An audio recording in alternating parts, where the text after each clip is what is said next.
Good morning, everyone. I'm delighted to be here with you today to unveil the Renault SCENIC Vision, a new concept car. And there's three levels of understanding of this object, actually. The exterior design is a teasing of a future production car, which we will launch in 2024. The interior is looking further into the future about how the cockpits could evolve according to the evolution of the experiences and what people will want to do on board. And the energy we use for this concept car is a mix of electric and hydrogen, hence exploring the possible energies for the future. As a company, we need to be ready and explore all possibles for personal cars as well. So about the exterior design of this car, again, it's a teasing of a production car, and what we want to do with the Renault design DNA, design language, is keep the historical values of the brand with very generous, soft, nice surfacing, together with more high-tech, technological, chiseled details, like the front lights, for instance, the grills, or some of the sharper lines on the car.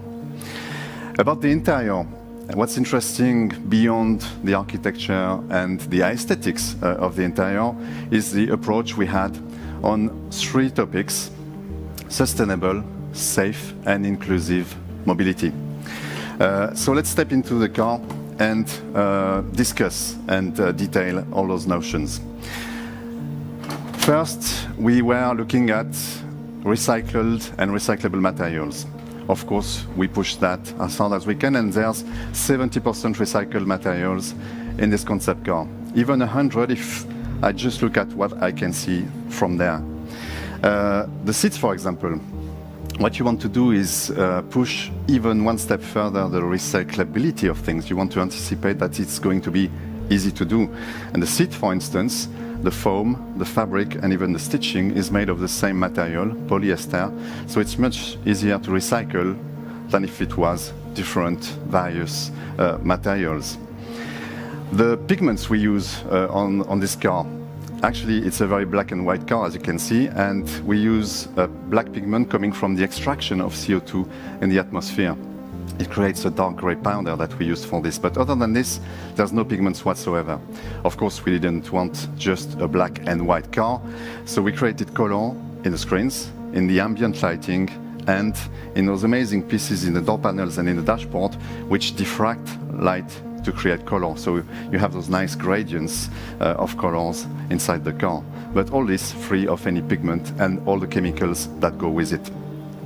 Now, if I step into the car, you'll see under me a floor made of recycled milk bottles and industrial piping. So we accepted that it would be black and white, and we created this really interesting graphical pattern because we wanted small bits to handle in terms of logistics and not one big single floor. So that's about sustainability. There's many other examples, but let's stick to this. And about safety now. Of course, there's passive and active safety in cars, but we pushed one step further there as well with this screen that's going from left to right, right at the bottom of the windscreen. And there's a camera in front of the car that can display what's right in front, at the foot of the car, right in front of me. So it opens my vision angle. So when I drive slowly in the city, when I want to park my car, it's like I have a transparent hood on the car. I can see right in front of my car. So it's about safety. The other thing is the health monitoring. So there are cameras here and sensors in the steering wheel, and they know about my physical state. They know if I'm tired, if I'm drowsy, if I consume substances, let's hope not, if I'm able to drive or not. And the car will warn me. It will anticipate even possible problems. It will anticipate many things for me, and will reduce an extra 30% accidents through this. The third, after sustainability and safety, is inclusion. The most important, because it's about people, it's about human beings. And there's a face recognition system. When I approach this car, it will recognize me, it will unlock, open, everything will set itself nicely to my physiology. And even the screens, what's in the screens, will readjust itself depending on my preferences, my habits. The car will know about my habits. So that's a very interesting thing to adapt to each person using the car. Another thing about inclusivity is the sound bubbles we have on each spot, on each seat of the car. The sound bubble principle is that this person might want to listen to the news, the next person classical music, and maybe TV series in the back.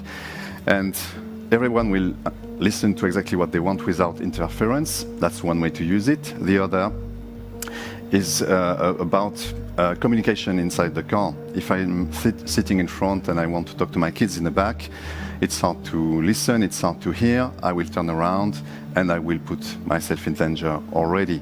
So capturing the voice here and transmitting it into the back very quietly, very nicely, as if we were speaking naturally, is very nice for a cockpit, but it's also about safety.